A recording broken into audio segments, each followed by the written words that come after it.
यजामहे सुगन्धिं पुष्टिवर्धनम् उर्वारुकमिव बन्धनान् मृत्योर्मुक्षीयमामृतात्।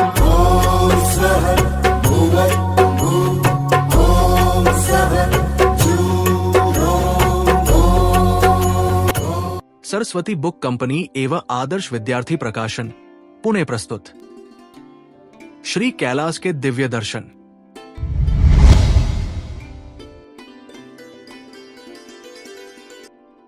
फोटोग्राफी एवं संशोधन श्री रमेश कुंदूर। निर्मिति सहाय श्री कृष्ण ढोरे। हजारों वर्षों से हिंदू धर्म में कैलास पर्वत को पवित्र पर्वत माना गया है। ये माना जाता है कि कैलास पर्वत पर भगवान श्री महादेव, माता पार्वती और श्री गणेश का निवास है। हमारे अनेक धर्म ग्रंथों में इसका उल्लेख मिलता है। कैलास पर्वत के दर्शन करना, उसकी परिक्रमा करना और पवित्र मानसरोवर में स्नान करना अत्यंत दुर्लभ और पवित्र अनुभव माना जाता है। कैलास पर्वत चीन के नियंत्रण वाले तिब्बत प्रांत में स्थित है। हिंदू धर्मावलंबियों के साथ साथ तिब्बती लोग भी कैलास पर्वत को पवित्र मानते हैं। इस पर्वत की केवल परिक्रमा की जा सकती है, लेकिन इस पर्वत पर चढ़ाई करना वर्जित है। सरस्वती बुक कंपनी के श्री रमेश कुंदूर ने जून 2013 में कैलास मानसरोवर यात्रा की। इस यात्रा के दौरान उन्होंने जो तस्वीरें ली, उनका बारीकी से निरीक्षण करने पर कुछ अद्भुत और चमत्कारी दृश्य सामने आए। इसके बाद उन्होंने ये तय किया कि कैलास पर्वत के इस अद्वितीय दिव्य सौंदर्य का दर्शन सभी को करवाना चाहिए। इसी प्रेरणा से उन्होंने ये प्रयास किया।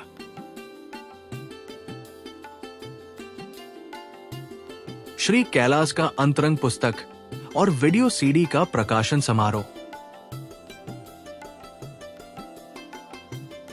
स्वागतकर्ता श्री रमेश कुंदूर।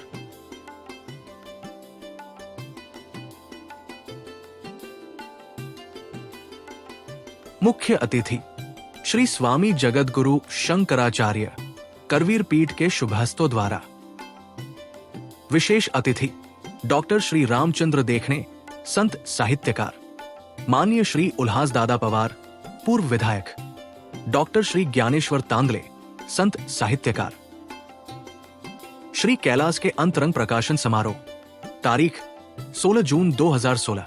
स्थान तिलक स्मारक मंदिर, पुणे।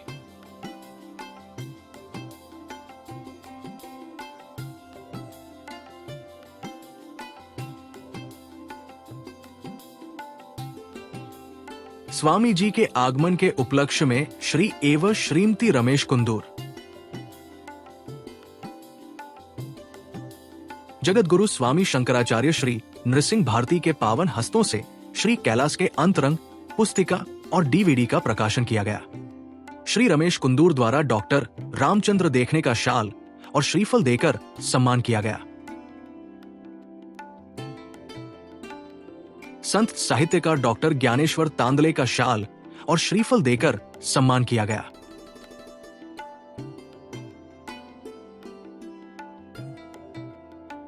पूर्व विधायक श्री उल्हास दादा पवार का शाल और श्रीफल देकर सम्मान किया गया।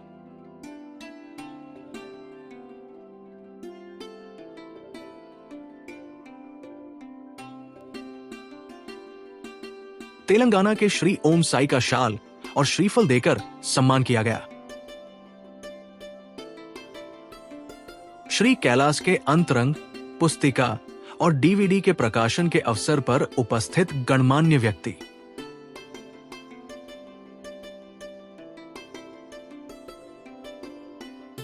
यदि आप श्री कैलास पर्वत की ओर मुख करके खड़े हों, तो बाईं ओर देखने पर आपको इस प्रतिमा में भगवान शिव की स्पष्ट आकृति दिखाई देती है।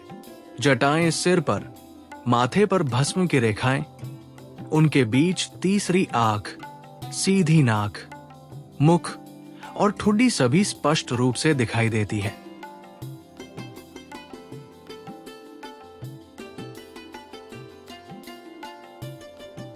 इस आकृति में ठुड्डी के पास ध्यान पूर्वक देखने पर मृत व्यक्तियों की खोपड़ियां धुंधली रूप में नजर आती है।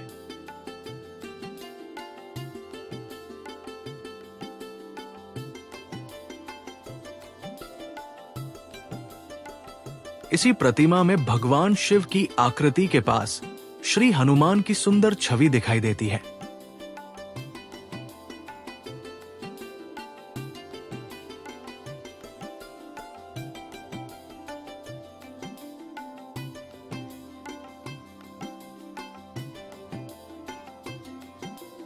इस प्रतिमा में भगवान शिव के बाएं गाल के पास बर्फीली पृष्ठभूमि में श्री गणेश की पूर्णतः सिंदूरी रंग की आकृति नजर आती है।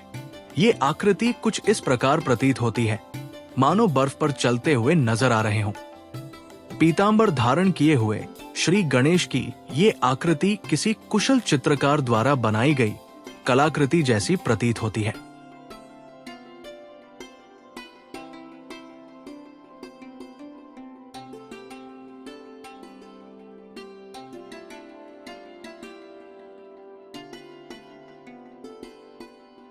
इस प्रतिमा में बाईं ओर देखने पर फिर से भगवान शिव की आकृति दिखाई देती है। मस्तक, एक आंख, नाक, मुख और ठुड्डी सभी स्पष्ट रूप से नजर आते हैं।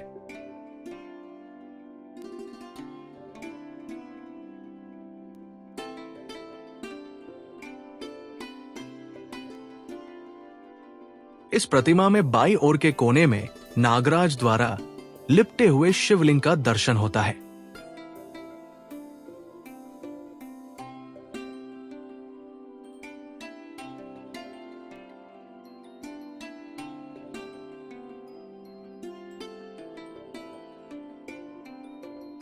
इस प्रतिमा में दाईं ओर भगवान गणेश की एक विशाल प्रतिमा दिखाई देती है। शांत मुद्रा में स्थित भगवान गणेश की इस प्रतिमा का ध्यानपूर्वक निरीक्षण करने पर उनके सिर पर मुकुट, माथे पर चंदन का तिलक, आधे खुले हुए नेत्र, एक दंत और सूप के समान कान दिखाई देते हैं। लेकिन इस कान की बनावट पांचफणी नाग के समान है। शांत मुद्रा में भगवान गणेश की ये प्रतिमा अत्यंत आकर्षक लगती है।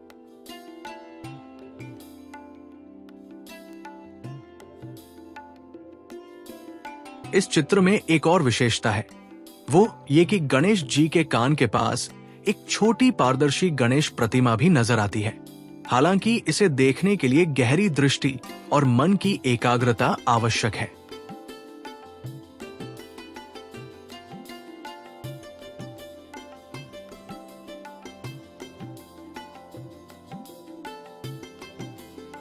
इस प्रतिमा में गोमाता का दर्शन होता है। उनका मस्तक, आंखें, मुख, गला और नथुने अत्यंत सजीव और सुंदर दिखते हैं।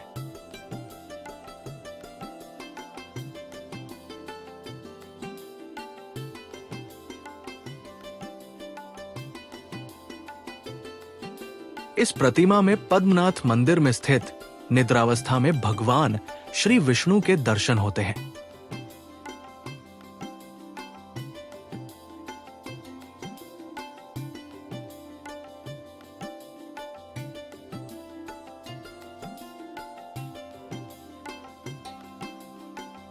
इस प्रतिमा में बर्फ में खड़ी हुई भगवान गणेश की एक विशाल प्रतिमा दिखाई देती है।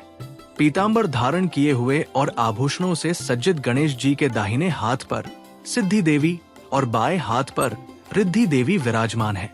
अत्यंत गौरवर्णी और मोहक स्वरूप में भगवान गणेश का मुकुट से लेकर चरण तक का ये दृश्य अद्भुत और आकर्षक है।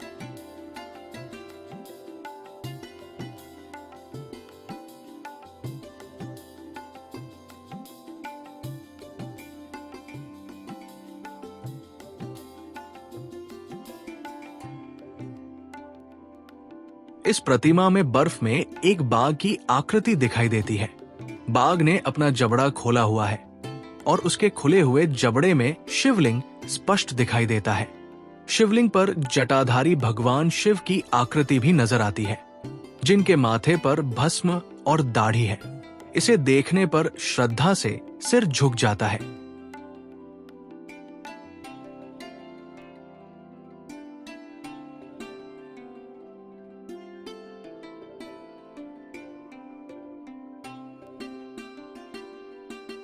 इस प्रतिमा में एक हथेली पर शिवलिंग रखा हुआ नजर आता है। हथेली और उंगलियां स्पष्ट रूप से दिखाई देती है।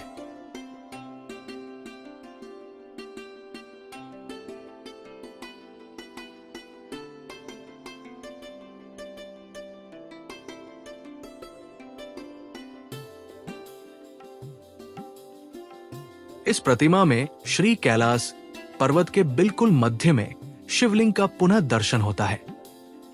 शिवलिंग पर बनी आंखें और नाग की आकृति उज्जैन के महाकालेश्वर मंदिर की याद दिलाती है।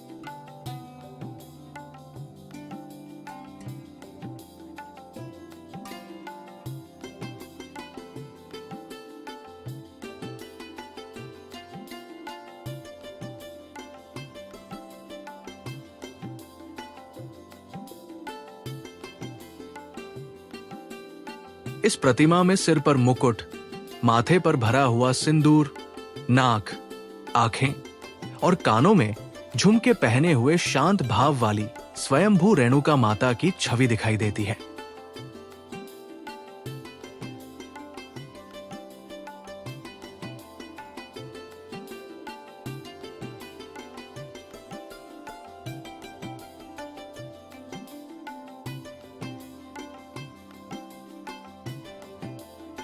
इस प्रतिमा में भगवान शिव और माता पार्वती की अत्यंत सुंदर आकृति नजर आती है। भगवान शिव पद्मासन में बैठे हुए हैं और माता पार्वती उनके सामने नतमस्तक दिखाई देती है। भगवान शिव अपने दाहिने हाथ से माता पार्वती को आशीर्वाद दे रहे हैं। हालांकि ये छवि केवल भक्तिपूर्ण और खोजपूर्ण दृष्टि से देखने पर स्पष्ट रूप से दिखाई देती है।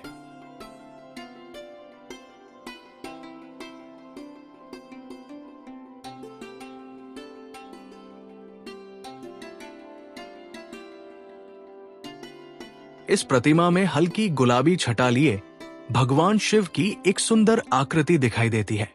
पास में रखा हुआ तिरछा त्रिशूल, ऐसा प्रतीत होता है जैसे किसी कुशल चित्रकार ने अपनी तूलिका से इसे रंगवाया हो।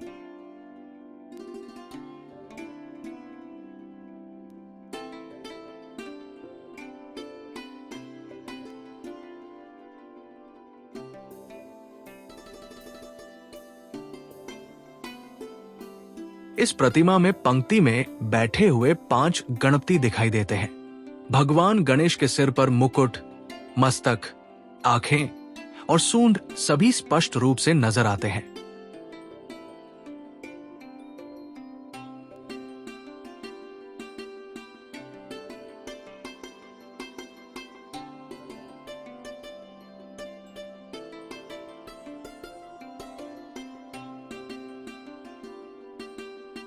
इस प्रतिमा में कैलाश पर्वत पर जैसे बार बार भगवान शिव और गणेश के दर्शन होते हैं, उसी प्रकार श्री हनुमान के भी कई रूप देखने को मिलते हैं।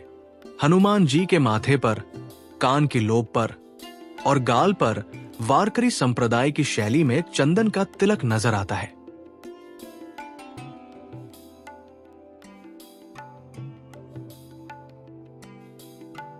बर्फ की चादर ओढ़कर शांत मुद्रा में सोए हुए हनुमान जी का ये रूप आपको प्रयागराज के बड़े हनुमान जी की अवश्य याद दिलाएगा।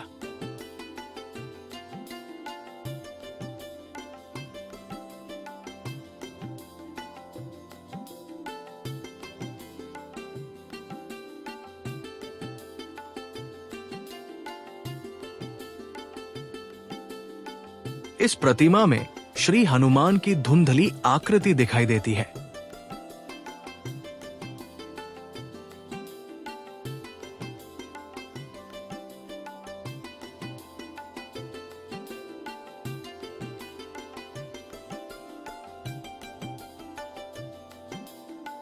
इस प्रतिमा में त्रिमूर्ति भगवान दत्तात्रेय की अत्यंत मनमोहक छवि नजर आती है।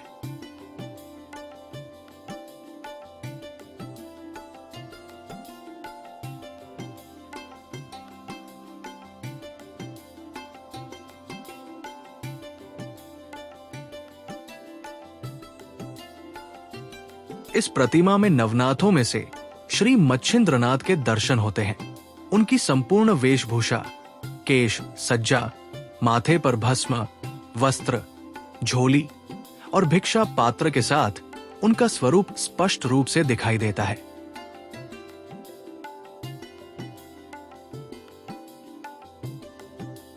मच्छिंद्रनाथ जी के ठीक ऊपर की ओर सिर पर मुकुट, कमर पर हाथ और कानों में मछली के आकार की बालियां पहने हुए श्री विट्ठल के दर्शन होते हैं।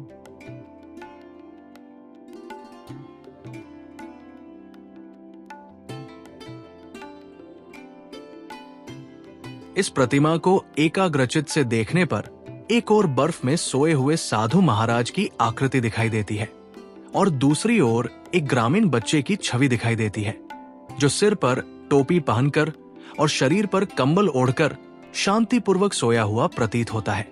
इस बच्चे का चेहरा भी बहुत मासूम नजर आता है।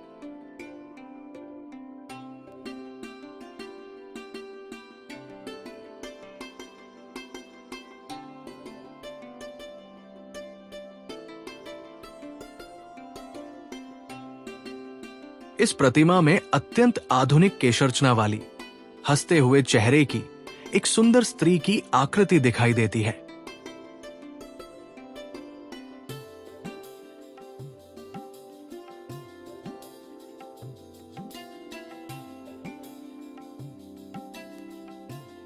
इस प्रतिमा में श्री शंकर महाराज और श्री साईं बाबा के संयुक्त दर्शन होते हैं। चेहरा पूरी तरह से शंकर महाराज का है, जबकि वस्त्र और बैठने की मुद्रा साईं बाबा की प्रतीत होती है।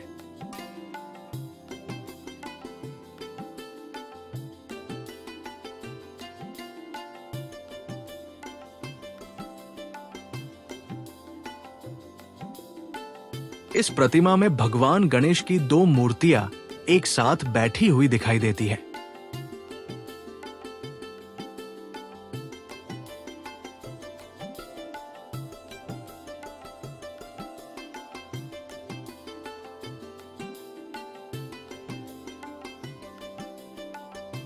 इस प्रतिमा में साधु महाराज की स्पष्ट आकृति नजर आती है। ऊंचा चेहरा, बंधी हुई जटाएं, आंखें, नाक, होंठ और सफेद दाढ़ी सहित ये छवि महाभारत के भीष्माचार्य के चेहरे की याद दिलाती है।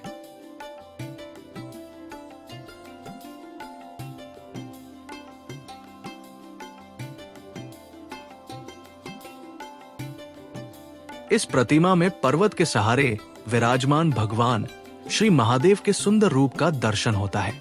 माथे पर चंद्रकोर धारण किए हुए और कफनी पहने हुए महादेव की प्रसन्न मुद्रा आपका ध्यान आकर्षित कर लेती है।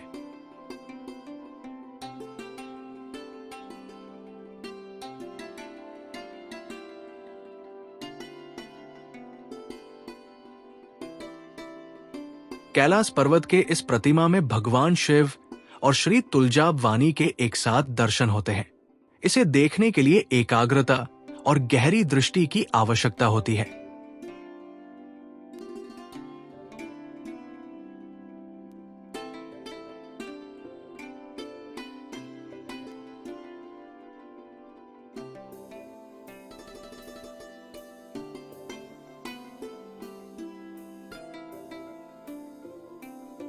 यहाँ शेषनाग की आकृति अत्यंत स्पष्ट रूप में दिखाई देती है।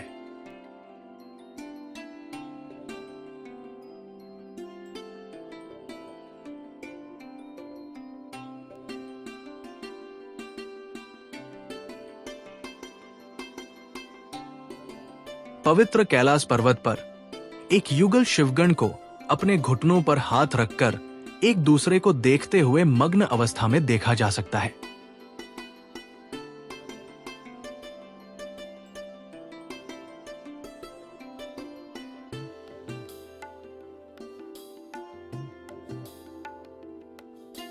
इस प्रतिमा में एक हिंसक भेड़िए जैसी आकृति के ऊपर बैठी हुई एक देवता युद्ध पर जाती हुई प्रतीत होती है। उनके पीछे घोड़ों पर सवार हथियारबंद योद्धा स्पष्ट रूप से नजर आते हैं। घोड़ों की झबरीली पूंछें भी दिखाई देती है।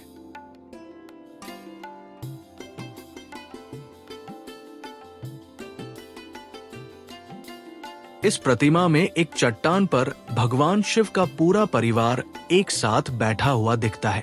प्रथम भगवान श्री गणेश, बीच में भगवान शिव अपने दोनों पैर जमीन पर रखे हुए, उनके बाजू में माता पार्वती और भगवान कार्तिकेय भी साथ नजर आते हैं।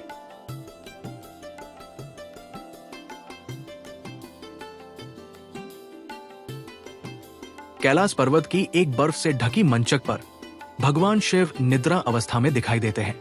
उनके पास माता पार्वती, जो अपने बालों में सफेद फूलों का गजरा पहने हुए हैं, दाहिनी करवट में शांत मुद्रा में लेटी हुई है।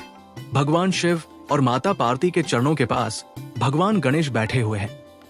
उनका दाहिना पैर बाएं घुटने के नीचे और बायां पैर मंचक से नीचे लटका हुआ है। ये छवि अत्यंत दुर्लभ है और इसे देखकर प्रकृति की अद्भुत सृजनशीलता के सामने नतमस्तक होने का मन करता है।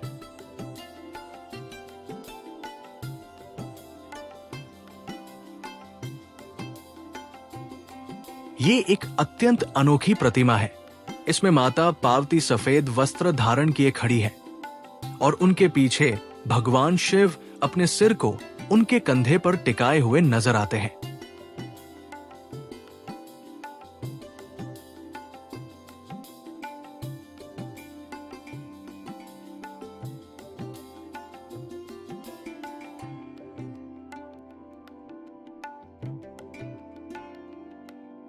इस प्रतिमा में एक मूषक, चूहे पर बैठे मुकुटधारी भगवान गणेश नजर आते हैं। मूषक तीव्र गति से दौड़ता हुआ प्रतीत होता है।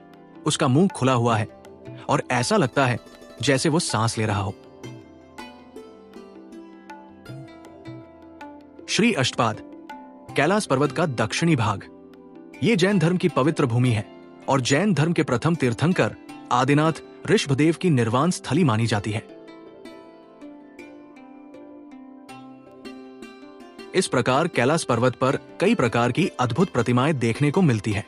श्री रमेश कुंदूर ने कैलाश पर्वत पर जो दिव्य प्रतिमाएं देखी, उन्हें आप सभी के सामने प्रस्तुत करने का ये प्रयास है। यदि आप श्रद्धा से भरे हृदय और ध्यानपूर्वक दृष्टि से इन्हें देखें, तो संभव है कि आपको इनसे अलग और भी अनोखी प्रतिमाएं अनुभव करने का सौभाग्य प्राप्त हो। अब तक जिन दिव्य प्रतिमाओं और देवताओं के दर्शन हुए, वे अत्यंत आश्चर्यजनक, रहस्यमय लेकिन सत्य है। ये सभी प्रतिमाएं पूर्णतः प्रकृति द्वारा निर्मित हैं, जिनमें मानवीय हस्तक्षेप नहीं है। हजारों वर्षों से हमारी हिंदू संस्कृति में विभिन्न देवी देवताओं के स्वरूप हमारी स्मृतियों में गहराई से अंकित है। उन्हीं स्वरूपों में देवी देवताओं का दर्शन इन चित्रों में होता है।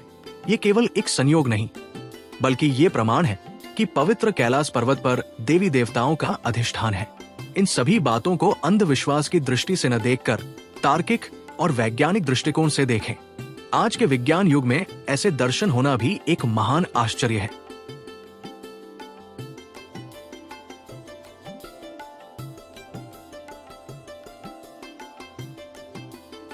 माननीय पंडित वसंतराव गाडगी के शुभ हस्तों से और श्री दिलीपराव देशमुख, धर्मादाय उपायुक्त तथा डॉक्टर पांडव, आयोडन मैन की उपस्थिति में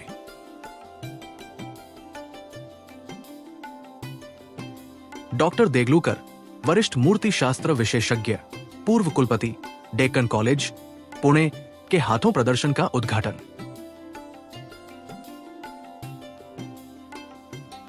उद्घाटन करते हुए पंचांग निर्माता माननीय श्री मोहनराव दाते, सोलापुर विश्वविद्यालय के प्रथम कुलगुरु डॉक्टर इरेश स्वामी और पूर्व विधायक श्री विश्वनाथ अण्णा चाकोते।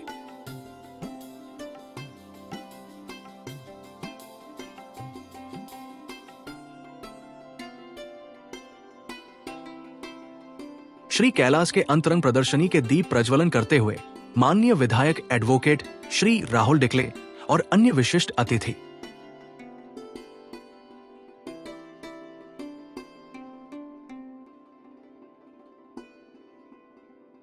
जगत गुरु विश्वराध्य गुरुकुल जंगम मठ काशी को श्री कैलाश दर्शन की फोटो और चित्रमय पुस्तक भेंट दी गई और इसकी विस्तृत जानकारी प्रदान की गई।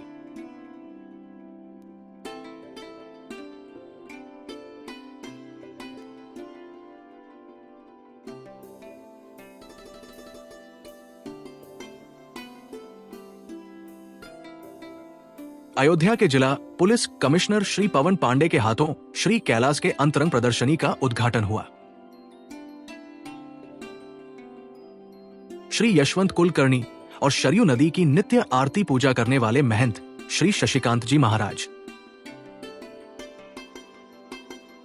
राष्ट्रीय स्वयंसेवक संघ के राष्ट्रीय संगठन मंत्री श्री विनायक राव देशपांडे को प्रदर्शनी के छायाचित्रों की विस्तृत जानकारी देते हुए श्री रमेश कुंदूर। सारसबाग गणपति मंदिर ट्रस्ट के प्रमुख विश्वस्त माननीय श्री रमेश भागवत द्वारा श्री रमेश कुंदूर का वस्त्र देकर सम्मान।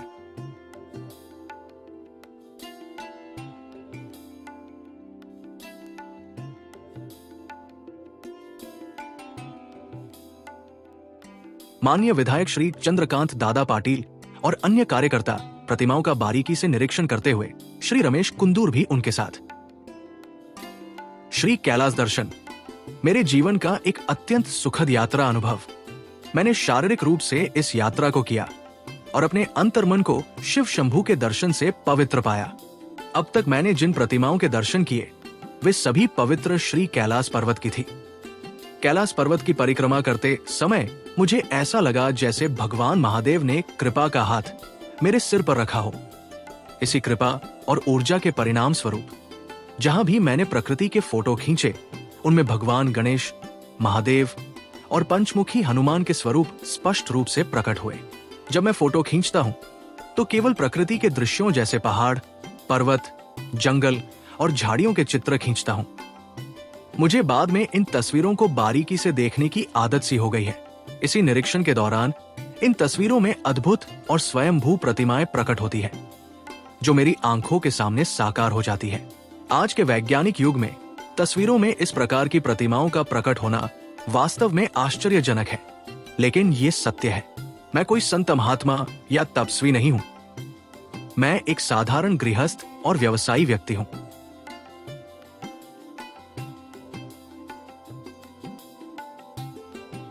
निसर्ग से प्रकट हुए श्री महादेव, श्री गणेश, पंचमुखी हनुमान, नृसिंह अवतार और काली माता। नवंबर 2019 में मुझे पूर्वांचल की यात्रा का अवसर मिला। मणिपुर, नागालैंड, अरुणाचल प्रदेश, असम और मेघालय ये 5 राज्य प्राकृतिक संपदा से भरपूर है। मणिपुर, नागालैंड और असम होते हुए हम अरुणाचल प्रदेश की ओर बढ़े। अरुणाचल में स्थित तवांग शहर अपने बौद्ध मठों के लिए प्रसिद्ध है। तवांग से लगभग 25 से 30 किलोमीटर दूर संगस्टर लेक, जिसे माधुरी लेक भी कहा जाता है, चारों ओर से पहाड़ों से घिरा हुआ एक सुंदर स्थान है। झील के पास एक बड़ा पहाड़ है। फोटोग्राफी करते समय मैंने उस पहाड़ की भी तस्वीरें खींची। 2-3 दिन बाद जब मैंने उन तस्वीरों का बारीकी से निरीक्षण किया तो अपनी आंखों पर विश्वास नहीं कर सका। इन तस्वीरों में नृसिंह अवतार, पंचमुखी हनुमान और श्री गणेश के कई रूप प्रकट हुए। मैं अंदर से अभिभूत हो गया। बार बार उन तस्वीरों को देखने पर मैंने पहाड़ की एक छोटी सी जगह पर एक अद्भुत आकृति देखी। मैंने इसे जूम करके देखा और उस प्राकृतिक शिल्पकार को विनम्रता से नमन किया। इस तस्वीर में बाल गणेश की प्रतिमा स्पष्ट रूप से दिखाई देती है, जो पालथी मारकर बैठे हुए हैं। उनके पास व्याघ्र चर्म धारण किए हुए और खुले जटाओं वाले भगवान महादेव की प्रतिमा है। महादेव के बाएं कंधे पर नागराज शोभायमान है, जो श्री गणेश के मस्तक पर छत्र की भांति स्थित है। बाल गणेश के पीछे 2 पैरों पर खड़ा हुआ गजराज हाथी भी साफ दिखाई देता है। गजराज के उठे हुए कान, मस्तक और सूंड बाल गणेश के मस्तक पर छाया की तरह लगते हैं। ये दुर्लभ दृश्य देखकर किसी का भी नतमस्तक होना स्वाभाविक है। ये सभी प्रतिमाएं पूर्णतः स्वयंभू प्राकृतिक हैं।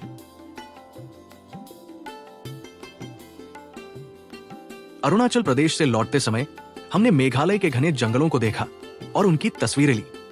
इन तस्वीरों का निरीक्षण करते समय मैंने पेड़ों और झाड़ियों के बीच एक सुंदर स्त्री की छवि देखी। उसका लंबा चेहरा, माथे पर कुमकुम, आकर्षक केश सज्जा और सुंदर झुमके देखकर मुझे सबसे पहले काली माता का स्मरण हुआ।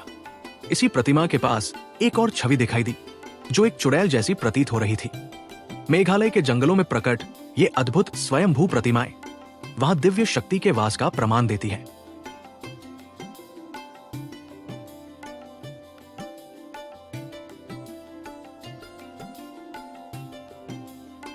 हम कुछ मित्र तिरुपति दर्शन के लिए गए। तिरुपति में स्थित श्री कपिल तीर्थ कपालेश्वर का भव्य और प्राचीन मंदिर देखने का अवसर मिला। मंदिर के सामने एक जलकुंड है, जिसके पास एक ऊंचा पहाड़ी क्षेत्र है। मार्च का महीना होने के कारण पहाड़ियां शुष्क और बंजर थी। मैंने पहाड़ियों की भव्यता देखकर उनकी तस्वीरें ली। कुछ दिनों बाद जब मैंने इन तस्वीरों का निरीक्षण किया तो मुझे तस्वीरों में स्वयंभू पंचमुखी हनुमान के दर्शन हुए। इसे मैंने अपना सौभाग्य माना।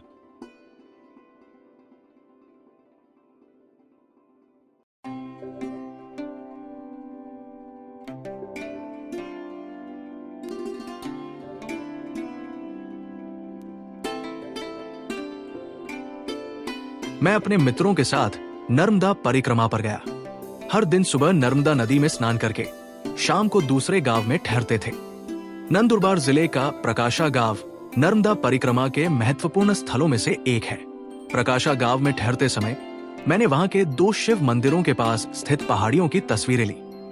बाद में जब मैंने इन तस्वीरों का निरीक्षण किया तो उन पत्थरों पर स्वयंभू श्री गणेश के दर्शन हुए।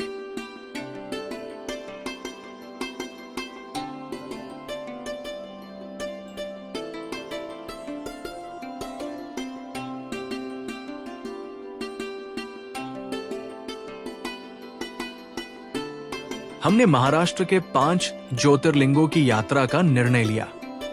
त्र्यंबकेश्वर मंदिर में दर्शन करने के बाद मैंने मंदिर के पीछे ब्रह्मगिरी पर्वत की तस्वीरें ली। कुछ दिनों बाद तस्वीरों का निरीक्षण करते समय मैंने उनमें भगवान गणेश, भगवान महादेव और श्वान, कुत्तों की प्रतिमाएं देखी।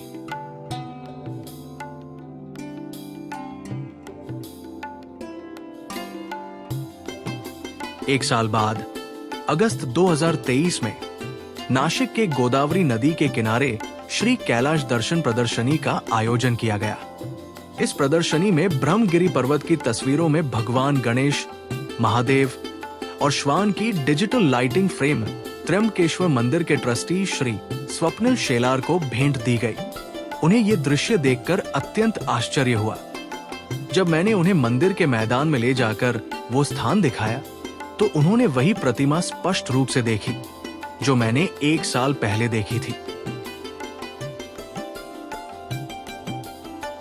पुजारी तुरंत मंदिर से रुद्राक्ष की माला लेकर आए और वो माला मेरे गले में पहना दी। मैं भावनाओं से विभोर हो गया और मेरी आंखों से आनंद के आंसू बहने लगे। मुझे श्री महादेव की कृपा और आशीर्वाद का अनुभव हुआ।